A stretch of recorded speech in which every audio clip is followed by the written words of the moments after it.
ડીસાના માલગઢમાં જીવલેણ હુમલાના કેસમાં વોન્ટેડ મુખ્ય આરોપી ઝડપાયો। કોર્ટમાં રજૂ કરાયા બાદ આરોપી પાલનપુર સબ જેલ હવાલે।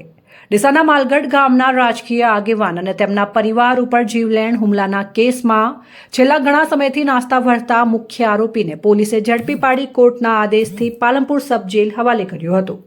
આ અંગેની વિગત એવી છે કે ગત તારીખ 27/10/2024ની રાત્રે માલગઢ ગામે હાઈવે ઉપરની હોટલમાં નાણાકીય લેતી દેતીની અવાદતમાં ખેતાજી ઉર્ફે કેટી માળી પરમાર અને તેમના પરિવાર ઉપર ફૂલચંદભાઈ દેવચંદભાઈ કછવા માળી અને તેમના મળતરિયા માણસો દ્વારા ઘાતક હત્યારો વડે જીવલેણ હુમલો કર્યો હતો, જેમાં ફરિયાદી પક્ષના 7થી વધુ લોકો ગંભીર હદે ઘવાયા હતા, જેમને સારવાર અર્થે સિવિલ અને ખાનગી હોસ્પિટલમાં ખસેડવામાં આવ્યા હતા।